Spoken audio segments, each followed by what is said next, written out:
y me gustaría que habláramos a profundidad de lo que el día de hoy sucedió en la conferencia matutina, en la conferencia del presidente de la República, Andrés Manuel López Obrador, ya que entre otras cosas se informó que el gobierno de México, el gobierno del presidente López Obrador, concluirá en 4 o 5 meses y aún así, a pesar de todo, va por una última denuncia contra la señora María Amparo Casar.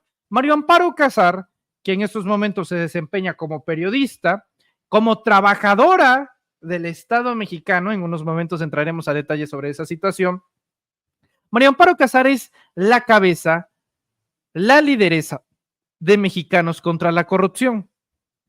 Mexicanos contra la Corrupción, pues es, entre otras cosas, usted ya lo sabe, el mecanismo de presión que utiliza Claudio X González, fundador de Mexicanos contra la Corrupción y la Impunidad, para presionar a gobiernos a cambio de convenios publicitarios, de fideicomisos, de dinero, del erario. Punto, no hay más. Eso es Mexicanos contra la Corrupción.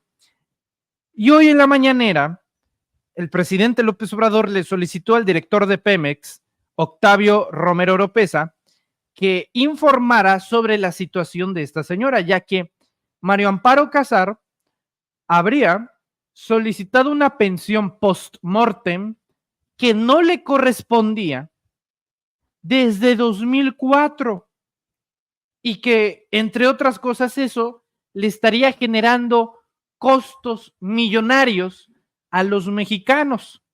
Vamos a escuchar, si les parece, primero las declaraciones del director de Pemex, Octavio Romero Oropeza, y le damos con todo y le entramos sin máscaras a la información. Este es un caso importante porque el 7 de octubre el señor Carlos Fernando Márquez, que era coordinador de asesores de la Dirección de Administración de Pemex, falleció al caerse de una ventana del piso 12 del edificio A. Derivado del fallecimiento, su cónyuge María Amparo Casar es la jefa directora, la cabeza de la institución, o no sé cómo se le llamaría, Mexicanos a Favor de la Corrupción. Ella es la que encabeza a Mexicanos a Favor de la Corrupción y ella solicita en ese entonces el pago de seguro, la ayuda de gastos funerarios, la pensión post-mortem, la pensión para sus hijos y para ella. Aquí hay que señalar que todo esto fue antes de que hubiera un dictamen pericial. Los directivos de Pemex le dieron tratamiento de accidente, omitiendo esperar el dictamen pericial del Ministerio Público, que finalmente resolvió que había sido un suicidio. Por cierto, esta señora, junto con un intelectual mexicano, Aguilar Camín, en aquel entonces visitaron al procurador del Distrito Federal para pedirles que modificaran el dictamen, que no apareciera suicidio, sino que apareciera accidente, para que procediera el pago tanto del seguro como de la jubilación. Bueno, finalmente se resolvió que fue suicidio. Sin embargo, en Pemex omitieron eso, los funcionarios, y lo dieron como accidente y procedió el pago del seguro y procedieron las pensiones. Bueno, ¿qué hicimos? Se solicitaron las copias certificadas a la Fiscalía General de la Ciudad de México. Al estudiarlas, el dictamen pericial determina que no hay ejercicio de acción penal. Ninguna persona privó de la vida al señor Fernando Márquez, porque él se quitó la vida voluntariamente, se suicidó. Entonces, al verificarse que este señor intencionalmente se privó de la vida, se suspendieron ya de inmediato las prestaciones que habían estado reconociéndose y pagándose a favor de la señora María Amparo Casar y se realizaron ya las denuncias correspondientes contra quienes participaron. Entonces, hay diversas acciones en trámite. porque estamos intentando recuperar los montos indebidamente pagados, que son estimados en más de 31 millones de pesos, así como fincar responsabilidades a servidores públicos involucrados. Este es un caso importante porque es un caso de corrupción encabezado por quien dice combatir la corrupción o quien encabeza a los mexicanos. Ellos dicen que son a favor en contra de la corrupción, en realidad son a favor de la corrupción. Salvador Dalí tenía toda la razón al negarse a vivir en México, ya que siempre argumentaba que se negaba a vivir en un país que resultara más surrealista que sus pinturas. Quiero leerles un tuit de Nancy Flores, periodista de investigación. Ustedes ya la conocen, no necesita ninguna especie de introducción. Un abrazo, Nancy. Nancy Flores tuiteó esta mañana: cobrar pensión vitalicia del erario de Pemex sin tener derecho a ello podría configurar varios delitos de corrupción. El más obvio es el fraude contra la hacienda pública, pero también habría tráfico de influencias y daño patrimonial. Así, Mario Amparo Casar y Mexicanos contra la Corrupción. Eventualmente sigue tuiteando Nancy y dice en otro tuit: a los oligarcas y conservadores no les gustan las pensiones de adultos mayores ni las del Fondo de Pensiones del Bienestar. Las que sí les gustan son las de los expresidentes Vicente Fox y Felipe Calderón, y la que Pemex pagaba hasta febrero a María Amparo Casar, de Mexicanos contra la Corrupción. Y Nancy se desató porque escribe también en un tercer tuit sobre este caso: el caso de Mario Amparo Casar es emblemático. No hay que olvidar que, además de la pensión presuntamente ilícita que le pagaba Pemex, cobraba del erario en CONACYT, en el CIDE y en Canal 11, y que Mexicanos contra la Corrupción vive de los impuestos que se le dan en calidad de donaciones. Otro dato importante es que en el sexenio de Fox, María Amparo Casar era coordinadora de asesores de Santiago Krill Miranda, entonces secretario de Gobernación. Tras el suicidio de su esposo, Pemex citó cada una de las palabras de Mario Amparo Casar, porque de Mario Amparo Casar, de Nancy Flores sobre Mario Amparo Casar, porque es un caso único. La señora cobraba una pensión de Pemex subsidiada por los impuestos de los mexicanos, es decir, de nosotros. Cobraba en el CIDE, que subsiste a través del dinero del Estado mexicano, es decir, de nosotros. En el CONACYT, que subsiste a través del erario, de los impuestos de nosotros.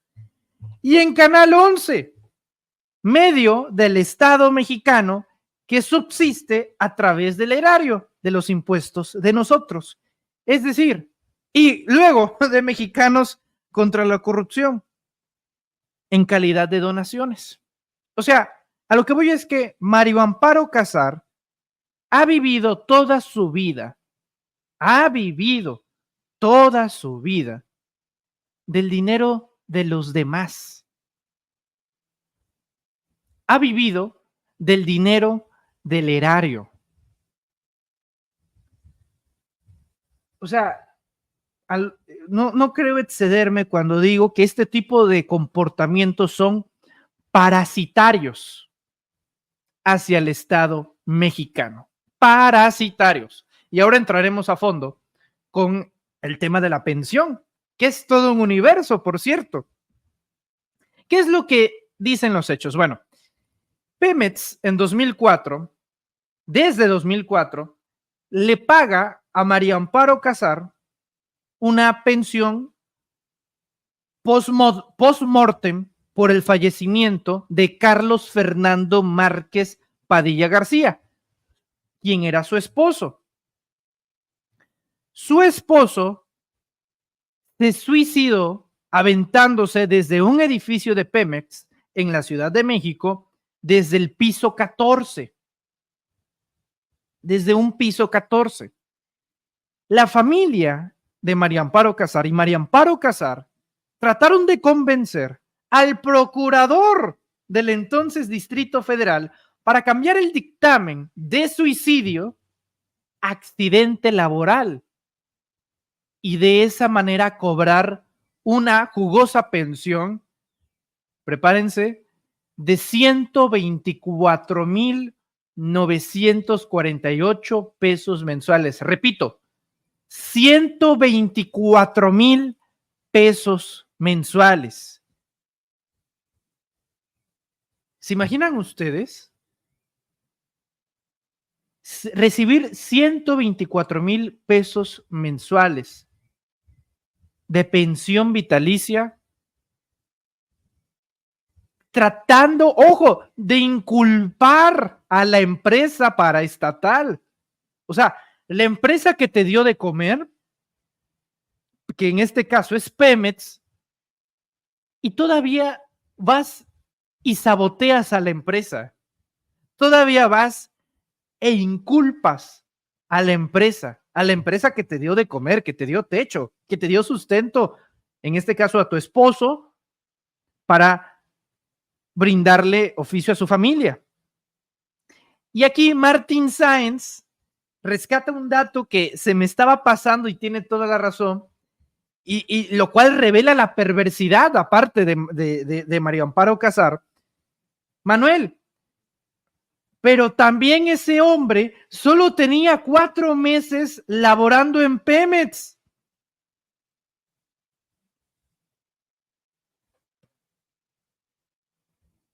A ver, quiero hacer un Vox Populi del chat. ¿Cuántos de los que nos están viendo en pantalla trabajan en Pemex? Alcen la mano. ¿A cuántos trabajadores petroleros están viendo en este momento el programa? Manifiéstense. Quiero saber si hay algún miembro de Pemex aquí Sin Máscaras, y que me digan también cuánto tiempo llevan laborando en la empresa. ¿Cuántos petroleros que estén viendo el programa están laborando en Pemex y cuántos petroleros llevan en la empresa, ¿no? Ok, Yolanda Castillo dice, yo y mi esposo jubilados de Pemex. Bueno, muchos me están diciendo que yo no trabajo en Pemex. Bueno, por eso pregunté quiénes sí. Yo trabajé 2 años en la refinería de Salamanca. Yo no, y llevo 23 años en la empresa. Ok. Pensionada de Pemex. Ok. Mira, lo que dice Nancy, no puedes gozar de prestaciones si ni siquiera 6 meses y un día. Aquí puro desprivilegiado, dice Nathan Jiménez. Tampoco se crean que ser trabajador de Pemex es la quinta maravilla, ¿eh? Dice, yo soy jubilada. Norma Valeria, ok. Bueno, pues todos los petroleros que nos estén viendo sabrán que, por ejemplo, aquí dice Miguel Mesa, yo soy petrolero de 35 años y ya estoy pensionado y me da asco saber lo que esta mujer perversa hizo. Es que a eso vamos. Cuando este señor, el señor Carlos Fernando Márquez Padilla García, decide quitarse la vida, decide suicidarse, uno, ya no era esposo de María Amparo Casar, ya se había divorciado. 2, trataron de cambiar un dictamen, lo cual es un delito, Lo cual es un delito. 3, con 4 meses laborando en Pemex, o sea, en cuatro meses uno ya se hace de una pensión de 122,000 pesos. Uno se pregunta, ¿verdad? Hace uno los números, va sumando desde 2004 los 122,000 pesos mensuales y llega, o sea, 2004 es 2024, 20 años después. Por ejemplo, fíjense aquí, gracias Delia Ortiz, te envío un fuerte abrazo y gracias por compartirnos tu experiencia. Delia Ortiz dice, yo soy pensionada por viudez y recibo 3,200 pesos mensuales. Gracias Delia por compartirme este dato. Hagamos matemáticas. Los 124,000 pesos de Mario Amparo Casar menos los 3,200 pesos de Delia Ortiz. O sea, para que nos demos una idea, la diferencia es de 120,800 pesos. Y este señor llevaba 4 meses trabajando en Pemex. Bueno, hicieron un escándalo. O sea, hoy en los medios de comunicación, en cuanto salió esta sección de la mañanera, por aquí María Lagunes también me comparte su experiencia, dice, mi mamá tiene pensión por viudez de 2,000 pesos. O sea, si nos damos cuenta el desequilibrio, 2,000 pesos, 3,000 pesos, otros son de 4,000 pesos. Por ejemplo, aquí Lalo Alanis dice, mi esposa trabajó 15 años y ni a Dios le dieron. Yo cobro una pensión de 3,600 pesos al mes por trabajar 30 años. O sea, imagínense, es descomunal. Es un acto de corrupción masivo. Y durante 20 años, esta señora se llevó a sus bolsillos 31 millones de pesos. 31 millones de pesos. Y todavía tienen el descaro, tienen la osadía, la sinvergüenza de pasearse hoy por todos los medios de comunicación a decir, pasé de víctima a culpable. Chequen nada más cómo lo trataron el tema hoy con Ciro Gómez Leiva, en donde entrevistaron a María Amparo Casar. Escuchen. 2004. Y ahora resulta que paso de ser víctima de una injusticia, porque en efecto desde el 15 de febrero se suspendió mi pensión de viudez, y desde luego pues estoy demandando eso y ahora paso a ser la delincuente. En el libro de Gracias del presidente, la página 100, para ser más específico, sí, trata el caso y dice un cúmulo no de imprecisiones, sino de mentiras.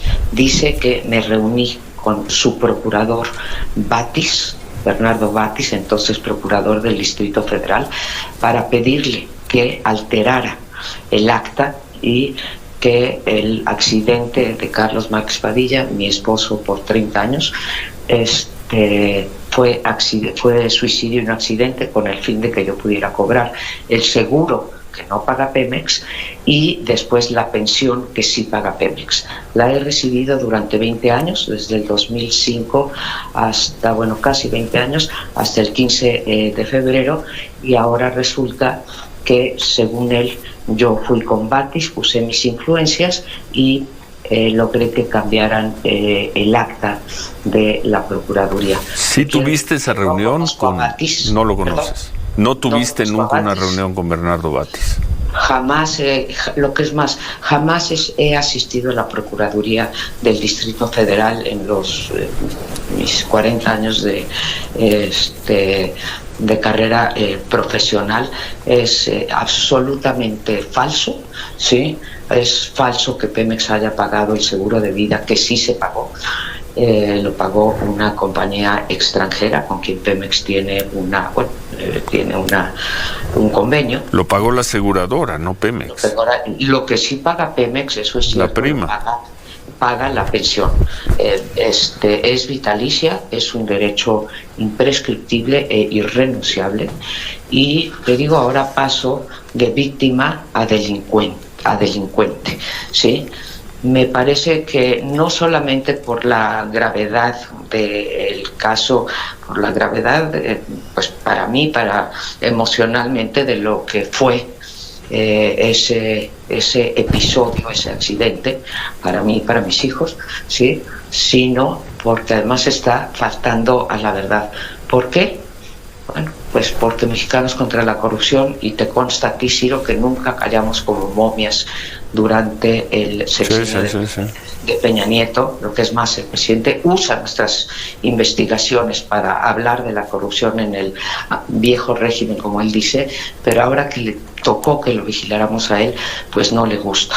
Eso de que su fuerte no es la venganza, pues yo lo pongo en entredicho. Y bueno, fíjense cómo son las cosas, para que vean cómo opera la vida. En México existe el Internet a finales de los 80s, principios de los 90s, y empezó a ser más común a partir de los 2000s. A partir del nuevo milenio, a partir de los 2000s, México innova con los medios electrónicos. Medios como La Jornada, El Universal, Reforma, empiezan a crear sus dominios web, sus páginas web, y empiezan a subir sus notas. Ahora es muy común informarse por internet, pero antes de las redes sociales, antes de informarte directamente en Facebook, Twitter o YouTube, como es el caso de usted que nos ve y que nos escucha, antes tenía que uno meterse forzosamente al sitio para conocer la noticia. Ahorita ya no suele ser necesario. Y uno de estos portales que todo lo que era nota se subía inmediatamente a los medios electrónicos fue Proceso.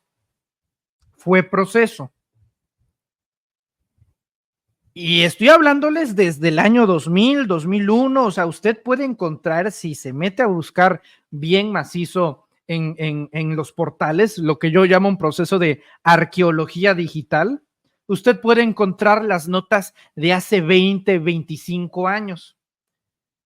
Me di a la tarea de buscar en por lo menos 5 medios, Reforma, Universal, La Jornada y demás, y encontré esta nota de Proceso del año 2004, para ser exactos, el viernes 8 de octubre de 2004. A ver, Adri, voy a compartir pantalla. Fíjense nada más.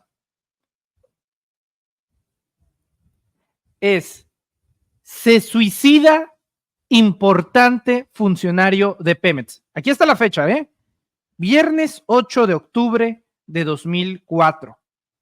Es decir, desde el 2004, Proceso manejó esta situación como suicidio.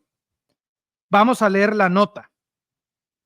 Carlos Márquez fue exesposo de María Amparo Casar, jefa de asesores de Krill. Pemex lamentó el fallecimiento del coordinador de asesores de la Dirección Corporativa de Administración, Carlos Fernando Márquez Padilla, quien, según la paraestatal, cayó desde el 12º piso del edificio A del Centro Administrativo de Pemex. A ver, vamos a quitar a Dalila. Saludos a Dalila. Entonces, fíjense nada más, para ese entonces el propio Pemex reconoció esto como suicidio.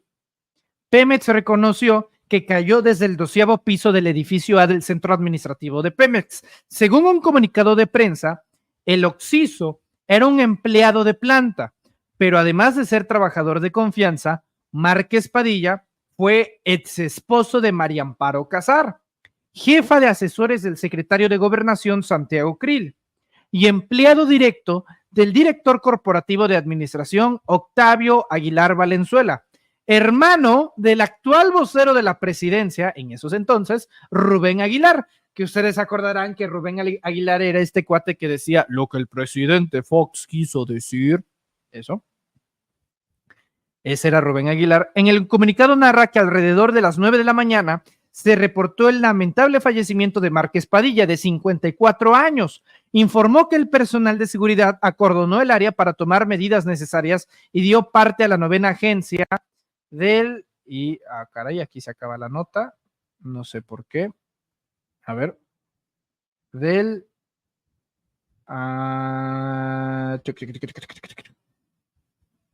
caray. Y dio parte a la 9ª agencia del Ministerio Público de la Delegación Miguel Hidalgo. Asimismo, lamentó este sensible fallecimiento y ofreció sus condolencias a la familia del occiso. Fuentes cercanas a la familia indicaron que Márquez Padilla atravesaba por una depresión personal.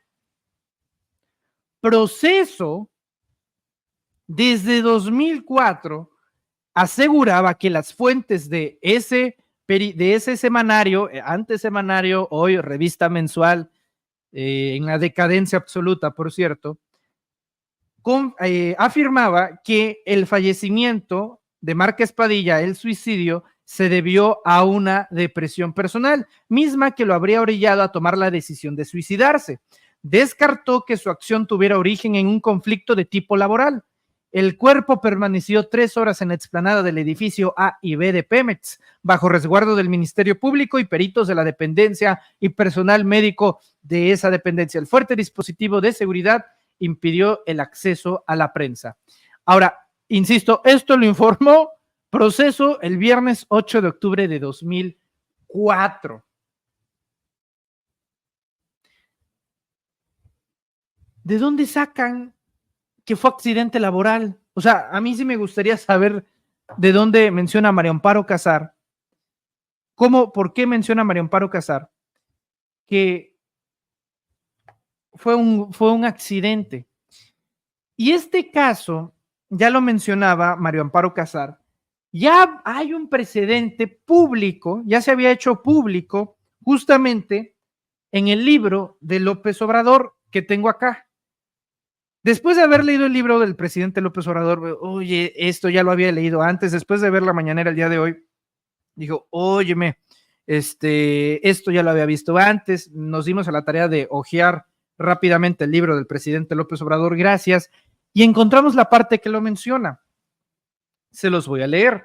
De hecho, es una parte donde López Obrador habla del gobierno de Vicente Fox y su relación que tuvo en esos momentos con Fox cuando él era jefe de gobierno del entonces Distrito Federal y Fox presidente de México. López Obrador escribe: aunque al principio las circunstancias políticas dificultaron la tarea de gobierno en la ciudad, lo más difícil comenzó a mediados del tercer año de mi mandato. A pesar de las diferencias, hasta entonces existía con Fox una relación de respeto. Pero luego de las elecciones de julio de 2003, cuando el PRD ganó en la capital 13 de las 16 delegaciones y la mayoría de la Asamblea Legislativa, se desató una serie de ataques promovidos o solapados desde Los Pinos. Inicialmente, atribuyo la actitud de Fox en mi contra a la influencia de su esposa. Ella me veía como un adversario, como un rival. Tenía la pretensión de ser candidata y presidenta de México para sustituir al marido.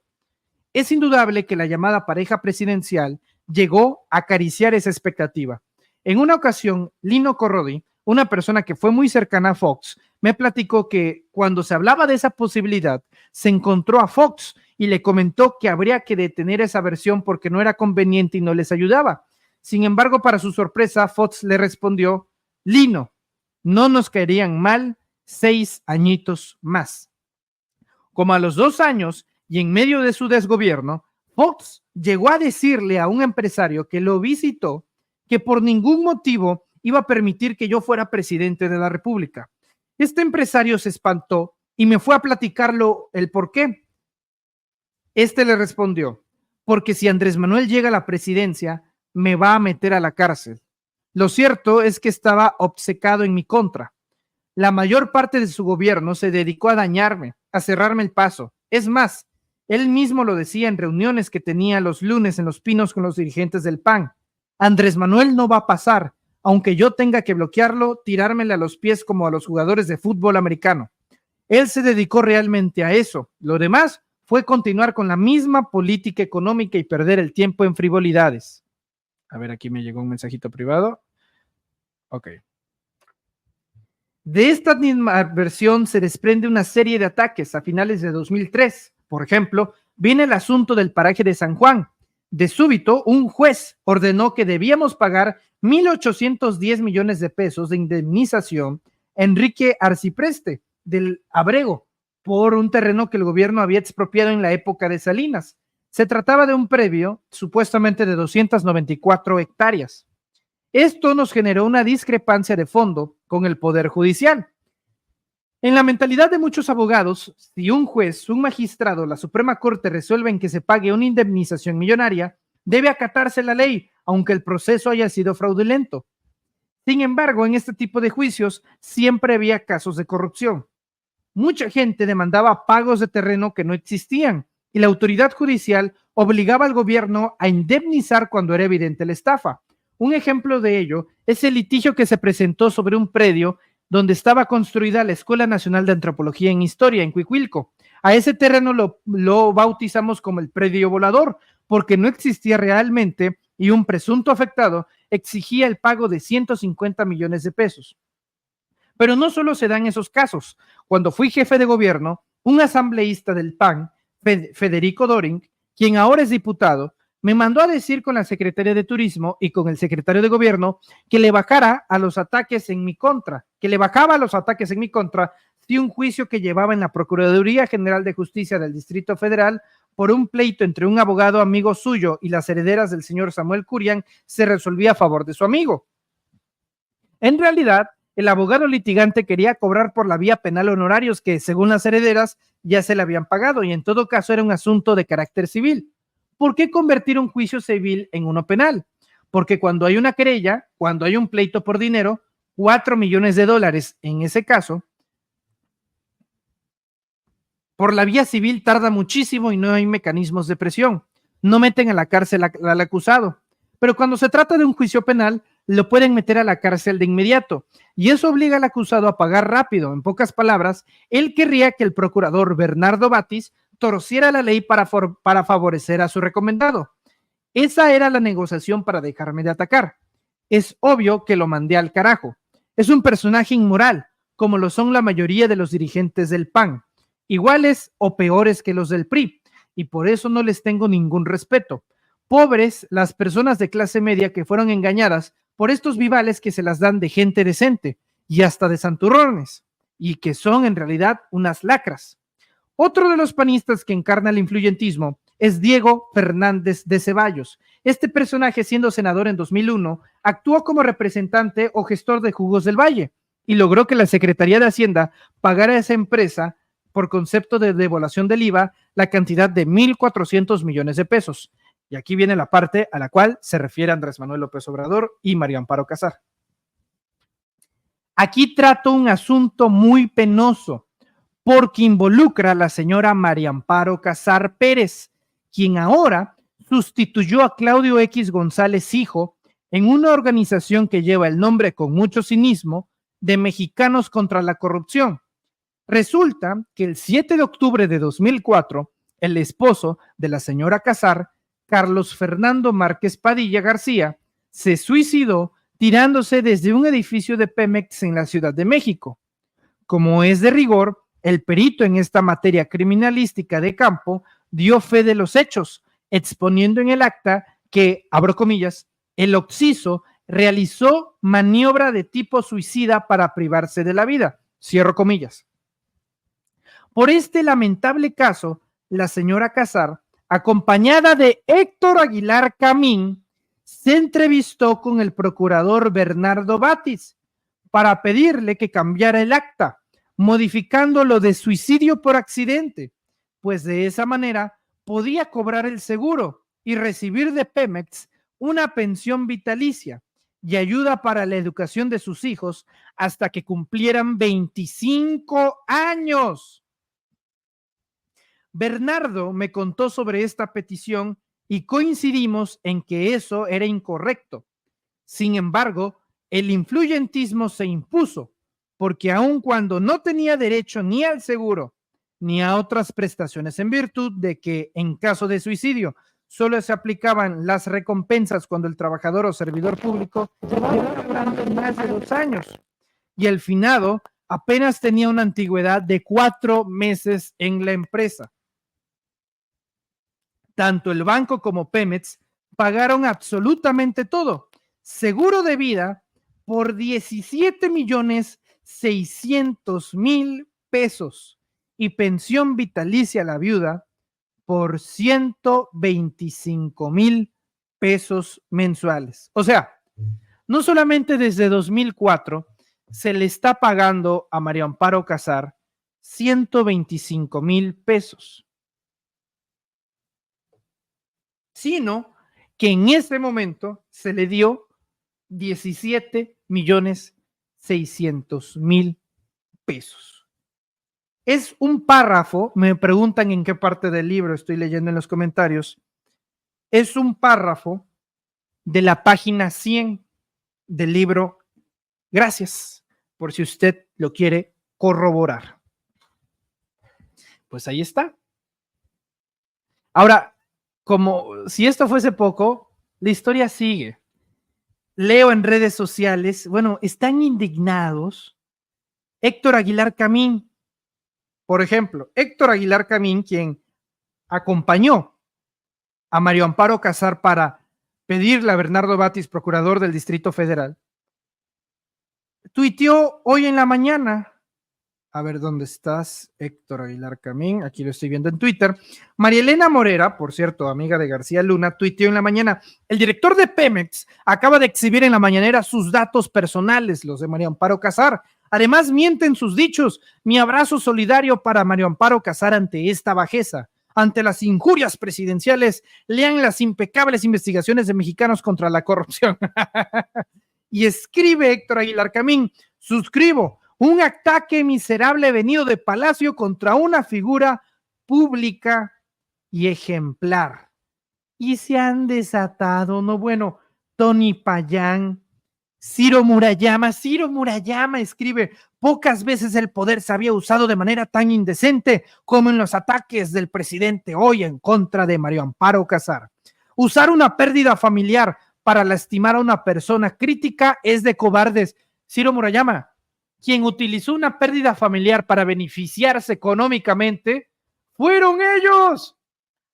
O sea, de franca decrepitud. Una locura, ¿eh?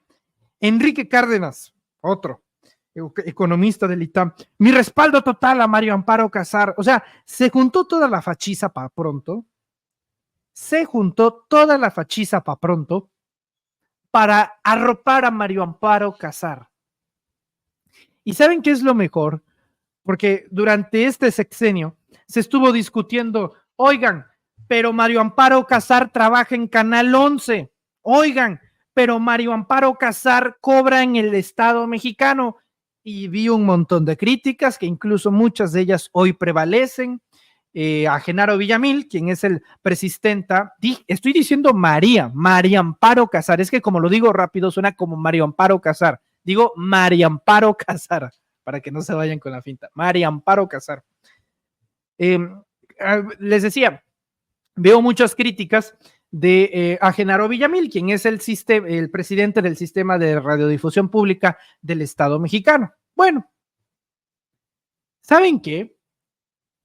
Yo creo que con este caso fue correcto que María Amparo Casar se haya quedado en el sistema público, tiene un programa que nadie ve. Bueno, yo no lo veo en los 6 años que va de este gobierno. Yo nunca he visto el programa de María Amparo Casar, ni siquiera porque está el buen doctor Lorenzo Meyer, al cual le envío un fuerte abrazo. ¿Y saben por qué es bueno que se haya quedado María Amparo Casar ahí? Porque, ¿qué van a decir? Que hay dictadura, que hay represión, y la señora está cobrando en el Estado público, en el Estado mexicano. Tiene un canal, se llama el programa Primer Plano. Gracias, Juan Casco Ayala, un fuerte abrazo. O sea, imagínense, yo quiero ver al guapo que venga y me diga: es que el gobierno de López Obrador es dictatorial, es que el gobierno de López Obrador es autoritario, porque exhibe el caso de María Amparo Casar. No, bueno. ¿Y qué hace la señora entonces trabajando en el Estado mexicano, donde una concesión del Estado está a su servicio para exponenciar su voz y decir lo que se le venga en gana? ¿Qué clase de dictadura le da micrófonos a sus críticos? No. Para finalizar con este tema, de los cuales ya me llevé 45 minutos.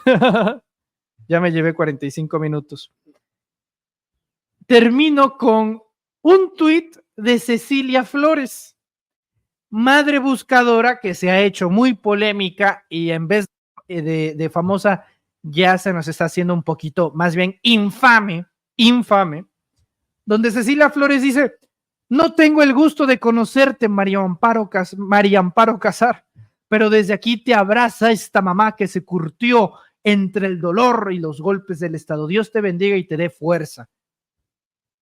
Y hablando justamente de Cecilia Flores, resulta que publicó un video en donde dice lo siguiente: al presidente López Obrador, a Martí Batres, a todos los que se sintieron ofendidos por el hallazgo del crematorio clandestino en la Ciudad de México, no entienden la magnitud del problema y se van por la salida fácil de la descalificación, como que si con eso arreglaran algo. Pero les quiero hacer una propuesta. Vayan a una jornada de búsqueda, sientan el dolor, la desesperación de las madres, la esperanza y el amor con el que se le pide permiso a la tierra para que nos regresen nuestros hijos. Participen en una jornada de búsqueda. Si al terminar la jornada siguen pensando que es un montaje, que es traficar o que pues es por cuestiones electorales, en ese momento no vuelvo a alzar la voz. Pero vayan ustedes para que sepan lo que ocurre en este México. Y si no es conmigo, con cualquier otra madre. Pero ustedes que tomen las decisiones. Es urgente que caminen entre las madres buscadoras. Les va a cambiar los prejuicios, esa visión errada que tienen y los va a sensibilizar. Dios los bendiga. Todo el Estado contra una madre buscadora que solo lucha por la verdad de dónde están sus hijos, de encontrarlos otra vez. Y todo el Estado ocultando una verdad que necesitamos que salga a la luz para que nuestros hijos vuelvan a casa. Ese fue el mensaje que compartió Cecilia Flores, quien, por cierto, Denise Merker, yo sé que hay algunos que no les gusta el periodismo de Denise Merker. Para mi gusto, Denise Merker me parece una persona muy equilibrada. Me gusta, lo digo, o sea, abiertamente, me gusta el periodismo de Denise Merker. Y Denise le hizo una entrevista a Cecilia Flores, que espero dentro de poco podamos pasar, para que usted la escuche y analice, y cómo Denise hace preguntas precisas que, para mi gusto, también empieza a romper la tesis de Cecilia Flores.